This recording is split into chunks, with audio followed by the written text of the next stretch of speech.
Tristan Garcia-Fons, bonjour. Bonjour. Que souhaitez-vous dire pour vous présenter? Je suis psychiatre, pédopsychiatre et psychanalyste. Comme psychiatre, je suis médecin directeur d'un centre à Montreuil dans lequel il y a un hôpital de jour pour enfants et adolescents majoritairement autistes.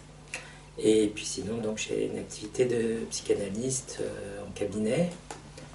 Je suis membre associé de la Société de psychanalyse freudienne.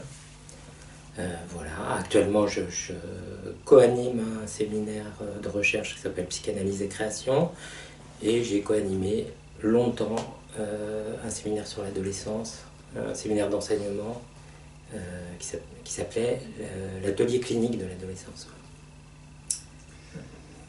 Donc votre essentielle référence, c'est la psychanalyse, moi aussi.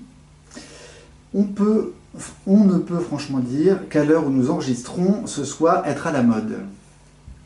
Sur la question de l'autisme précisément, comment expliquer d'après vous qu'on accuse les psychanalystes d'avoir trop longtemps culpabilisé les mères? Je pense essentiellement que c'est lié à une période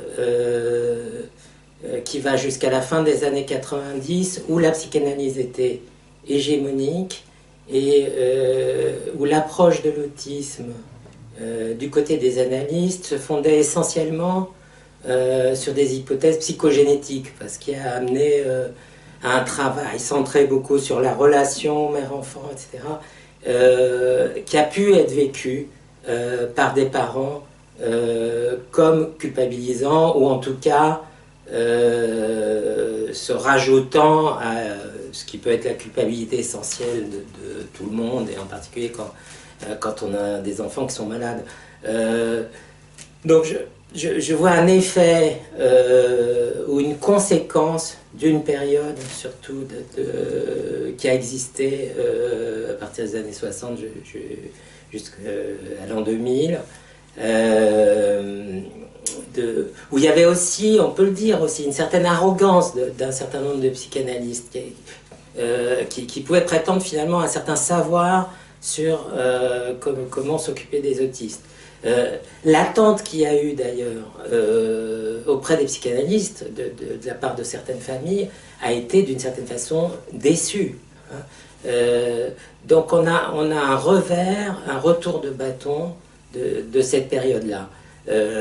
C'est décalé, c'est anachronique, puisque au fond, depuis en gros le début des années 2000, les psychanalystes qui s'occupent d'autistes ont maintenant intégré beaucoup d'apports extérieurs aux théories psychanalytiques, des apports du cognitivisme, des neurosciences, de la psychomotricité, etc., qui sont venus plutôt enrichir le travail avec les autistes et sont moins dans cette position en surplomb par rapport aux autres professionnels, et beaucoup plus aussi dans le travail avec les parents et dans un accompagnement des parents. Donc je crois que ces critiques sont au fond assez absurdes, puisque aujourd'hui, au fond, elles ne sont plus vraiment fondées. Il me semble, d'ailleurs, qu'au-delà des clivages actuels entre idéologies, nous, psychanalystes, avons à transmettre à tous ceux que cela intéresse des éléments de réflexion, mais aussi des outils pour l'accueil et le traitement des sujets autistes. Pour commencer, comment le spécialiste que vous êtes définit l'autisme d'un point de vue clinique? Alors je ne sais pas si je suis un spécialiste de l'autisme, j'en ai une certaine expérience, surtout institutionnelle, un petit peu en pratique libérale, mais beaucoup moins. La première chose à dire quand même, c'est que cliniquement, on a affaire à des formes, des manifestations quand même très différentes. Enfin, il y a assez peu de choses en commun entre une personne autiste qui a un syndrome de Kanner, éventuellement avec des éléments déficitaires, éventuellement d'ailleurs avec des éléments organiques qui ont pu être repérés ou génétiques, et puis des autistes dits de haut niveau, dits Asperger, certains qui sont devenus d'ailleurs célèbres, qui font des conférences, comme Joseph Chevanek par exemple, donc, qui sont dans le langage, avec qui on peut échanger, etc., qui peuvent nous faire part d'ailleurs de leur vécu, même de leur propre théorie sur leur état, etc. Bon. Donc, on n'a pas affaire, on peut avoir affaire à des manifestations cliniques quand même sensiblement différentes. En même temps, la question se pose quand même du en commun entre ces différentes formes. Alors, la question, elle est brouillée d'une certaine façon par tout le débat nosographique en psychiatrie et par l'hégémonie du DSM, et en particulier dans sa dernière version, où maintenant il y a le trouble du spectre autistique qui englobe un peu tout, donc on ne sait plus trop de quoi on parle. Mais la question se pose pour les analystes quand même qu'est-ce qui serait éventuellement un noyau autistique, voire des éléments de structure autistique qu'on pourrait repérer au fond dans chacune des formes cliniques de l'autisme. C'est une question ouverte, elle n'est pas tranchée. Dans le colloque qu'on a fait récemment à la SPF, où il y a eu une table ronde avec comme question y a-t-il une structure autistique, au fond, il y a eu des réponses assez diverses. Oui, le nom de ce colloque c'était y a-t-il une théorie psychanalytique de l'autisme? Une question un peu provocatrice, mais en même temps qui était une façon déjà dans la question d'indiquer que à l'évidence il y a des théories, mais il n'y a pas une théorie unique, contrairement à ce qui peut se dire quelquefois dans les médias. On dit la théorie psychanalytique de l'autisme. La théorie unique psychanalytique de l'autisme n'existe pas en réalité, bon, aujourd'hui. Voilà. Après, sur cette question du en commun, il y a une difficulté propre au fond à toutes les personnes autistes, quel que soit le degré d'autisme. C'est quand même une difficulté de relation à l'autre, et on peut dire aussi au monde environnant, pour le comprendre, pour ordonner les sensations perçues. Voilà, sur un plan phénoménologique, il y a quand même cet aspect-là qui est assez constant. Je pense qu'aussi toute la question de la construction de l'image du corps, qui va de pair quand même avec la construction subjective et de l'entrée dans le langage, est souvent quand même problématique. Même des autistes de niveau peuvent avoir des troubles quand même de constitution de l'image du corps, ou si on dit en d'autres termes de construction du moi corporel. Enfin, on pourrait dire aussi sur des éléments plus transférentiels, un peu de distinction du rapport transférentiel qu'on peut avoir en tant qu'analyste avec un patient. Il me semble quand même que la problématique autistique entraîne un mode de rapport où ce qui est central dans la relation transférentielle, c'est ce que certains ont appelé donc le transfert adhésif des autistes, c'est-à-dire ce rapport qui pose beaucoup la question de l'enveloppement de l'un par l'autre, du collage de l'un à l'autre, du moulage sur l'autre, de l'accueil de l'autre, etc. C'est ça qui est au premier plan dans ce qui se passe, quoi, dans la relation, et qu'on retrouve quand même, quels que soient là aussi les degrés d'autisme. Est-ce que vous diriez qu'il y a pour vous une structure autistique, comme on parlerait d'une structure psychotique, il y a par exemple de grandes différences, puisque entre une paranoïa, une schizophrénie, une psychose maniaco-dépressive, on est dans des formes quand même variées de psychose. Est-ce que vous diriez qu'on pourrait parler de structure autistique avec des variations? C'est ça parce qu'on est à une époque où on parle beaucoup en termes de troubles. Moi je sais que je n'aime pas du tout le terme de trouble bipolaire par exemple, je trouve que ça ne rime à rien.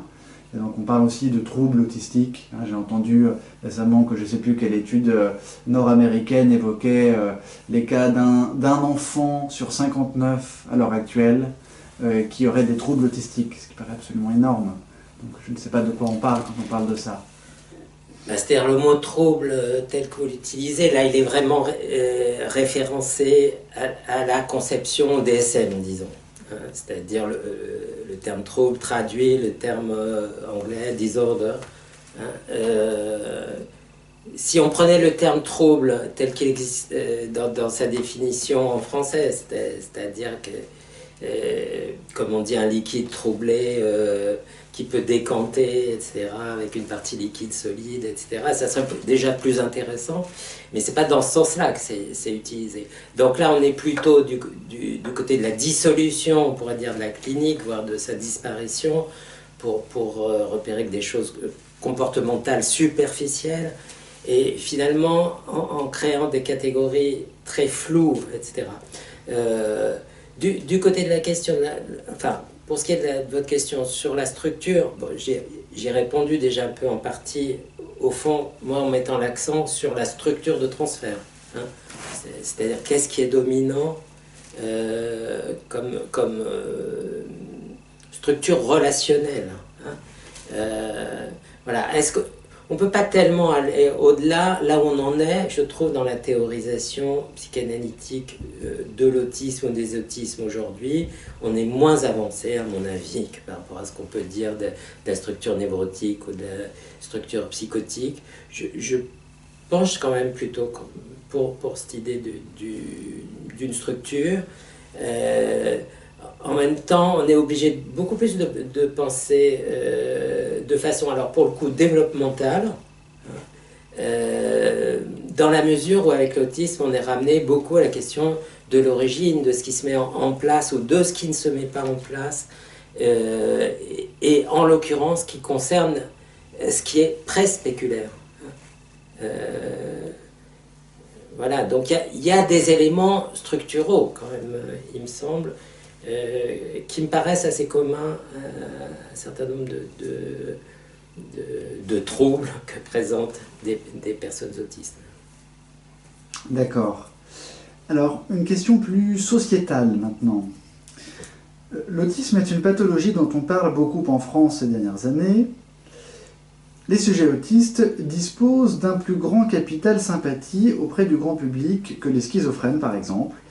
Ceux-ci étant suspectés d'être potentiellement dangereux, hein, les schizophrènes. Cela suffit-il, à votre avis, à expliquer l'intérêt manifeste du public pour la question de l'autisme? Ou bien, cela est-il également lié à l'angoisse provoquée en nous par ces étranges personnes qui ont l'air de pouvoir se passer de nous? L'engouement auquel vous faites allusion, il me paraît quand même assez suspect et assez superficiel. Il est quand même un effet de la place qui est réservée à l'autisme dans les médias, de comment les problématiques autistiques sont traitées dans les médias, où d'ailleurs c'est surtout les parents d'autistes qui bien sûr sont amenés à parler de leurs difficultés et sur le mode de ce qu'ils ont, des difficultés qu'ils ont pour faire prendre en charge leurs enfants, des solutions qu'ils ont pu trouver, et où donc on est amené à s'identifier à ses parents, aux difficultés de ses enfants, où souvent on présente les choses comme il y a des solutions, à partir du moment où on les met en œuvre, ça marche, les enfants progressent, etc. Bon. Donc on ne peut que s'identifier à ce qui a quand même la structure d'un discours assez bétonné et souvent quand même assez décalé par rapport à la réalité ou à certaines réalités, et qui recouvre en même temps des grosses difficultés réelles d'insertion, d'intégration, ou comme on dit aujourd'hui, d'inclusion des personnes autistes, que ce soit les enfants ou encore plus d'ailleurs des adultes qui concernent des difficultés autistiques importantes. Voilà, après il y a je pense, autant la schizophrénie, donc ça fait peur sans doute, et là clairement les gens se détournent de la folie, autant la dimension de folie dans l'autisme est assez déniée, hein. Ce qui n'est pas non plus très bon signe. Enfin, au fond, pour faire une place aux handicapés, aux personnes handicapées parmi nous, aux personnes différentes, comme on dit, ça suppose de commencer à repérer à la fois ce qu'elles ont en commun avec nous, et à la fois ce qui nous fait peur, ce qui nous fait horreur. Il vaut mieux commencer par repérer ça. Ça va pas de soi. Ça va pas de soi d'entrer en contact avec une personne autiste, par exemple, qui ne parle pas. C'est quand même une expérience étrange. Bon, évidemment, si on en côtoie tous les jours, on se rend compte que ce sont des personnes, au fond, qui contrairement à ce qu'on pense d'ailleurs, sont très sensibles à l'autre et attendent beaucoup, au fond, qu'on leur manifeste un intérêt. Et ils sont très sensibles, en fait. Et si on formule pour elles ce qu'on comprend qu'elles peuvent ressentir, etc. Enfin bon, elles font des petits signes qui montrent qu'elles en sont très satisfaites. Mais c'est quand même des relations pas évidentes, quoi, d'emblée. Et très déstabilisantes dans un premier temps. Donc présenter les choses de manière trop souriante et trop évidente, ça me paraît pas forcément une bonne chose d'ailleurs. Enfin bon. Oui, oui. Une réelle ouverture à l'autre, c'est effectivement, je souscris tout à fait à ce que vous dites, dans la reconnaissance de sa différence, y compris à un endroit où elle est radicale, cette différence. Et c'est dans le fait d'être en capacité de se dire, l'autre n'est pas exactement un comme moi, mais il y a tout de même du semblable. Je pense par exemple aux vagues de charité qu'il y a pu y avoir avec les sans domicile fixe sur le mode de c'était pas nous sommes tous des juifs allemands à ce moment-là, mais c'était nous sommes tous des SDF, quoi. Et que je pense que c'est effectivement assez faux, parce que ça n'est pas vrai de dire que n'importe qui peut se retrouver SDF. Ça n'a pas de vérité au niveau des organisations psychiques. Donc, de la manière que c'est pas pareil quand on dit de quelqu'un « ah, celui-là, il est un peu parano » que quand on parle de quelqu'un qui a une structure paranoïaque. C'est pas pareil quand on dit de quelqu'un, notamment ça peut être le cas quand on parle des artistes, de dire « ah, ils ont un côté autiste » que d'avoir, ce dont on parlait tout à l'heure, une structure autistique. Voilà. Effectivement, c'est pas du tout la même chose. Bon. Alors, une autre question. Quelle que soit l'aide proposée au sujet autiste et à ses proches, il ne guérit pas. Aucune pratique n'est en mesure d'apporter une rémission suffisamment significative pour mettre tout le monde d'accord. Je ne crois pas pour autant que tout le monde se fourvoie, que l'on n'y comprend rien. Mais alors, pourquoi on n'arrive pas à sortir l'autiste de son enfermement ?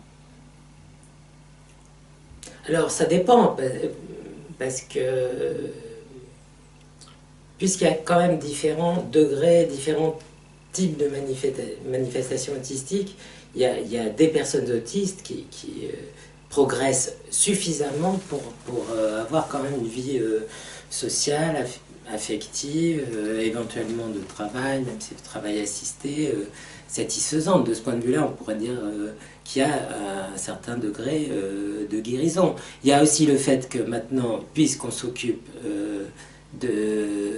d'enfants le plus précocement possible, c'est-à-dire y compris d'ailleurs de tout petits dont on ne peut même pas affirmer encore qu'il s'agit d'un autisme, mais éventuellement qui présente un risque d'évolution autistique, le fait de travailler précocement avec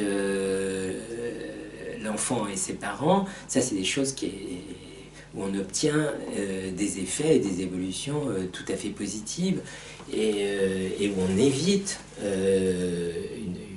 véritablement une entrée dans l'autisme. Pour d'autres cas qui sont plus sévères et chez des personnes plus âgées, au-delà de l'adolescence, etc., on a quand même des évolutions positives, même si les personnes conservent des troubles autistiques de relation, absence de langage ou difficultés d'être en relation importante, mais enfin on obtient quand même des évolutions significatives. Elles dépendent évidemment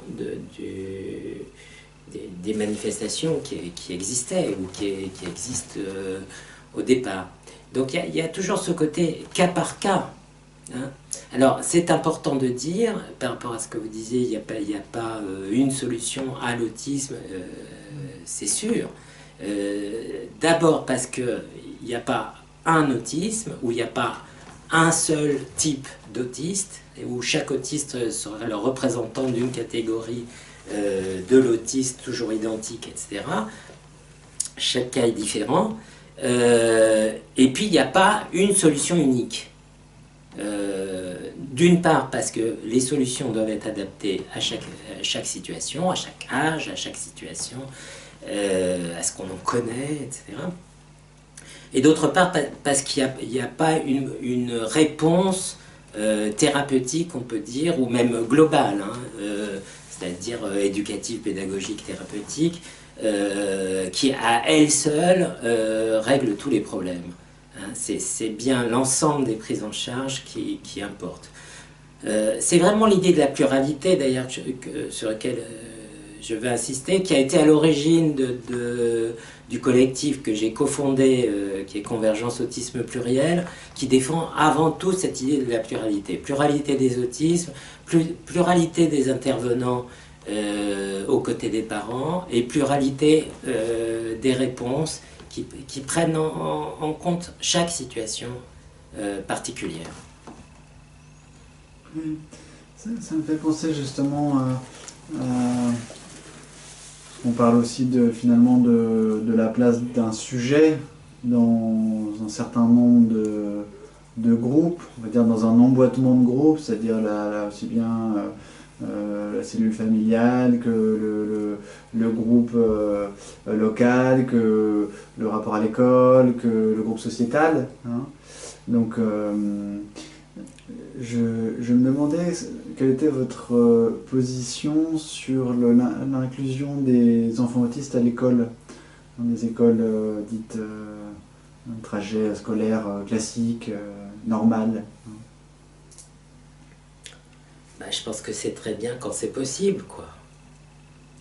Voilà, donc l'école aujourd'hui est assez peu incluante déjà pour l'ensemble des enfants et des adolescents considérés comme normaux. C'est-à-dire elle est hyper normative et au fond assez excluante. Hein. Moi je rêve d'une école qui soit incluante pour tous les enfants. Hein. Et donc y compris ceux qui présentent des troubles autistiques. Maintenant on n'est pas dans l'idéal. C'est sûr que les politiques qui sont menées, qui sont mises en place actuellement, vont dans le sens de développer l'accueil d'enfants autistes au sein de l'école ordinaire, mais en général quand même dans des classes spécialisées au sein de l'école ordinaire.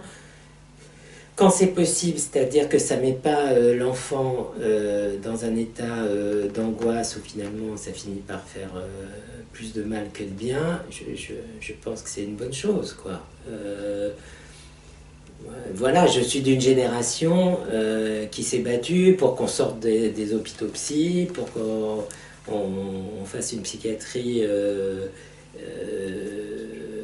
intégrée dans la vie normale. Hein. Donc je suis à fond pour l'inclusion, mais pour autant qu'elle soit possible, quoi. Voilà. Oui. Ça pose aussi, il me semble, la question de la formation des AVS.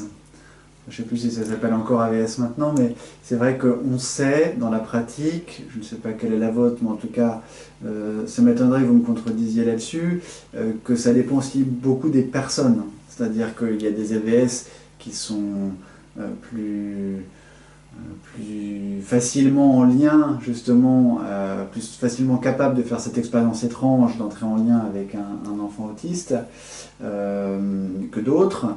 Il y a des rencontres qui peuvent se produire, d'autres moins. On sait que le système actuel fait que on ne choisit pas vraiment son AVS, qu'en plus parfois ils ont des contrats qui s'interrompent brutalement, y compris en milieu d'année scolaire.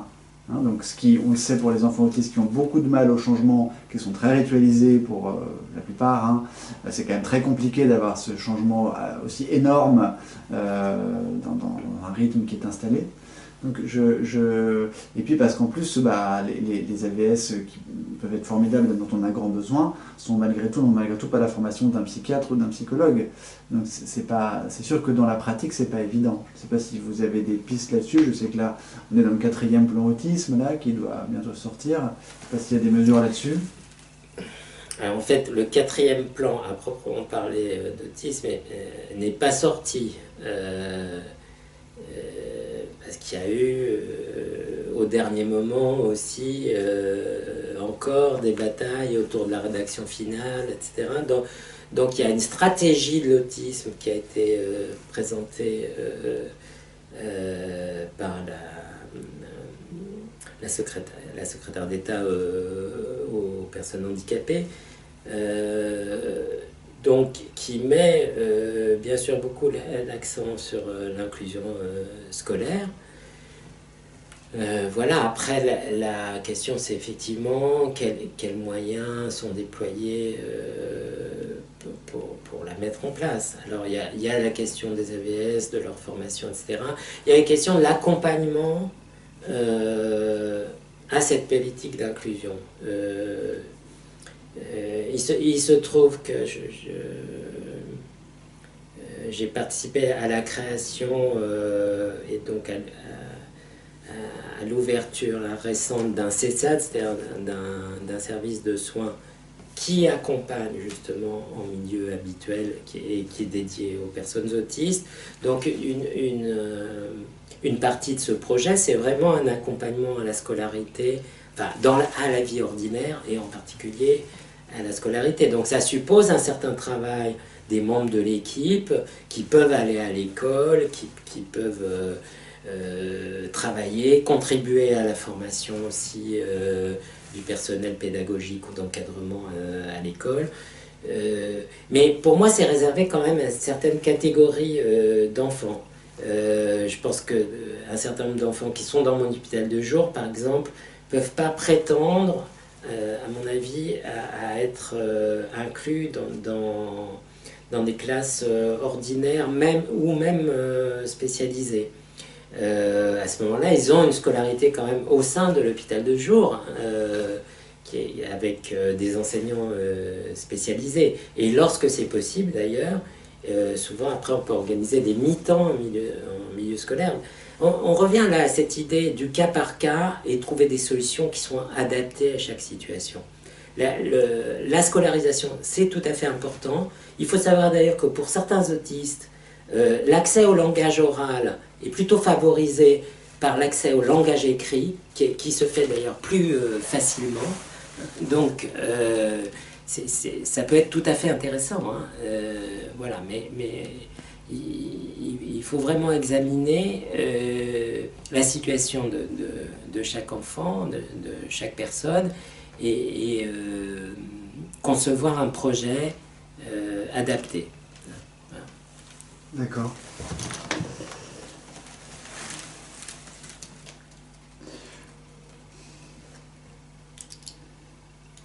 J'allais vous demander jusqu'où on peut espérer amener le sujet autiste. Il me semble que vous y avez quand même déjà pas mal répondu. Donc, en gardant cette question-là, à laquelle vous avez répondu par anticipation, on va dire, j'ai envie de dire, quel intérêt peut-il lui trouver à rejoindre le courant intersubjectif ? Si on considère qu'il est dans une bulle, hein, quel est son intérêt à lui ?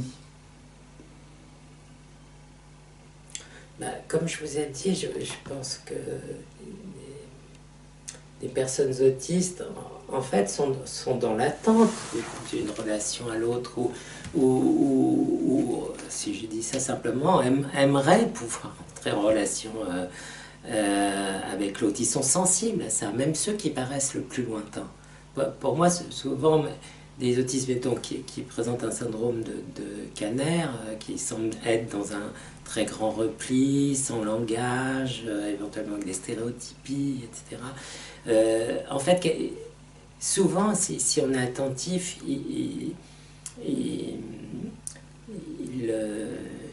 capte beaucoup des éléments de l'autre, et lui font signe quelquefois, mais de manière qui peut être très discrète, quelquefois décalée dans le temps, parce qu'il y a une question de traitement de l'information et de la sensation pour ces personnes-là. Et donc, pour moi, la personne autiste n'est pas forcément dans sa bulle. On est dans un rapport souvent qui a un mélange de plus proche et de plus lointain. Je peux croiser au fond à distance un jeune autiste qui est à l'autre bout de la cour de mon établissement, et si je lui fais un petit signe, il l'enregistre et il me répond à sa manière, alors qu'on est très loin et que je pourrais penser qu'il ignore complètement l'autre, etc. Or, je peux penser, par exemple, à un adolescent comme ça, au fond, qui capte tout ce qui se passe dans tout l'établissement. Absolument tout. C'est plutôt ça d'ailleurs le problème, c'est qu'il perçoit tellement de sensations qu'il est difficile pour lui de les ordonner. Et ce qu'on peut apporter, ce que peut apporter un professionnel qui a la référence psychanalytique, qui le guide aussi, c'est cette prise en compte du sujet, d'abord cette mise sur le fait qu'on a bien affaire à des sujets, hein, aussi lointains qu'ils paraissent, et cette prise en compte de ces éléments que je vous indique, qui sont des signes de désir de relation. Et donc qui amènent, par exemple, à formuler pour l'autre ce qui se passe, à le mettre en mots, etc. Bon. Et je crois que des personnes autistes en sont tout à fait reconnaissantes, et c'est ce qu'elles viennent chercher, parce qu'il y en a qui évoluent de telle manière, qui peuvent d'ailleurs entreprendre même et soutenir une psychothérapie. Hein. Moi, il y a une personne que je vois maintenant, que j'ai commencé à voir à l'âge de 5 ans, qui n'est pas un syndrome autistique typique Kanner, mais qui était à peine dans le langage, et maintenant qui a une trentaine d'années, qui continue à venir me voir, et qui a beaucoup à dire sur tout ce qu'elle vit au quotidien. D'accord. Alors, pour conclure, quelles sont vos préconisations en vue d'une amélioration des conditions de vie des autistes à moyen et long terme? Alors juste, je vais répondre à cette question, mais je complète la précédente si c'est possible. Parce que ce qu'il y a aussi, ce que peuvent apporter les analystes, les psychothérapeutes référés à l'analyse, c'est cette prise en compte effectivement du sujet, c'est cette prise en compte du fait psychique qui aujourd'hui tend à être dénié pour les personnes autistes. Donc, y compris aussi toute la question de leur souffrance psychique, de leurs angoisses, etc. C'est là toute cette question aussi de la construction de soi, de la construction et de sa subjectivité, et du moi, et du moi corporel, même si c'est en lien de manière complémentaire au travail que vont faire par exemple des psychomotriciens, en particulier je pense ceux qui sont de formation Bullinger. Donc là, il y a un véritable apport par rapport aux autres approches et aux autres apports qui sont aussi indispensables. Donc c'est pas exclusif du tout. Je pense qu'on est vraiment aujourd'hui dans cette idée de la complémentarité. Donc voilà. Alors, qu'est-ce que je préconiserais? Alors, encore une fois, je préconise la pluralité. Hein. je préconise qu'on essaie d'apporter des réponses adaptées à chaque situation, à chaque âge, etc., à chaque situation même familiale, enfin, voilà. Je préconise qu'il y ait suffisamment de place pour accueillir les autistes en institution et en milieu ordinaire. Voilà, je préconise qu'on prenne en compte le fait psychique chez les personnes autistes comme on peut le prendre en compte chez tout le monde. De ce point de vue-là, c'est quand même un paradoxe de vouloir inclure les autistes et de considérer finalement qu'elles seraient complètement à part parce qu'elles n'auraient pas un psychisme comme les autres, quoi. Bon, donc, voilà, prendre en compte le sujet, hein, le prendre en compte dans sa singularité, de manière adaptée, avec des moyens suffisants. Accompagner famille, certainement. Je pense que, effectivement, comme je le disais au début de l'interview, les analystes, on a sans doute pâti du fait qu'on a plus cherché à questionner les parents qu'à les accompagner ou qu'à les aider par rapport à leur enfant, hein, en cherchant aussi des moyens de faire que ça se passe mieux pour leur enfant, qui quelquefois au quotidien ont des souffrances importantes qui se traduisent par des crises, par des difficultés vraiment extrêmement envahissantes pour toute la famille, hein, pour les parents, mais pour les frères et sœurs, etc. Donc je pense que cette dimension-là aussi de l'accompagnement des parents, elle est bien sûr capitale et ça a beaucoup progressé en réalité. C'est-à-dire qu'on collabore avec beaucoup de parents aujourd'hui et au sein, là j'évoquais Convergence Autisme Pluriel, il y a un certain nombre de parents aussi qui font partie de ce collectif. Y compris d'ailleurs des psychiatres, des psychologues, des psychanalystes qui sont eux-mêmes parents d'autistes. Hein, voilà. Bon, d'accord. Eh bien, écoutez, je vous remercie grandement d'avoir accepté de nous livrer vos impressions, vos connaissances, de partager avec nous tout ça sur l'autisme. Merci. Merci à vous.